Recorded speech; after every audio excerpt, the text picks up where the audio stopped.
ભરૂચ જિલ્લામાં બેફામ વાહનો દોડી રહ્યા છે અને તેમાં પણ છાસવારે આ ડમ્પરના ચાલકો દ્વારા વારંવાર રાહદારીઓ અને વાહન ચાલકોને અડફેટે લઈને મોતને ઘાટ ઉતારવામાં આવી રહ્યા છે। ત્યારે ગઈકાલે ઝઘડિયા તાલુકાના ગોવાલી ગામ નજીક આવેલા બસ સ્ટેશન પાસે એક હાઈવા ટ્રકના ચાલકે રાહદારીને લઈને કચડી નાખતા તેનું ઘટના સ્થળે જ કમકમાટી ભર્યું મોત નીપજ્યું હતું। અકસ્માત બાદ હાઈવા ચાલક વાહન મૂકી ફરાર થઈ ગયો હતો। જ્યારે અત્રે ઉલ્લેખ કરવો રહ્યો કે મોલતથી નાના સાજા ફાટક સુધીના માર્ગ ઉપર એક પણ સ્પીડ બ્રેકર નથી અને જેના કારણે ભારે બેફામ વાહનો દોડી રહ્યા છે।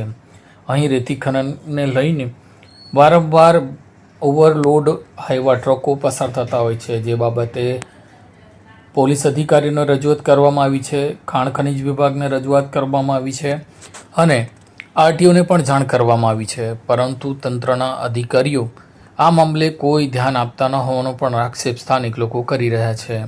ત્યારે ગઈકાલની આ ઘટનાને લઈને લોકોમાં રોષ જોવા મળ્યો હતો। જો કે જાણ થતાં જ પોલીસ કાફલો ઘટના સ્થળે દોડી ગયો હતો અને મૃતદેહને પીએમ અર્થે ખસેડવામાં આવ્યો હતો। જ્યારે બેફામ રીતે હાઈવા ચાલકે રાહદારીને અડફેટે લેવાની ઘટનાને લઈને લોકોમાં રોષ જોવા મળ્યો હતો। कॉल करें अभी 8733053364 पर या 9426889560 पर। हिमालय इंटरप्राइजेज जियो मार्ट डिजिटल भरूच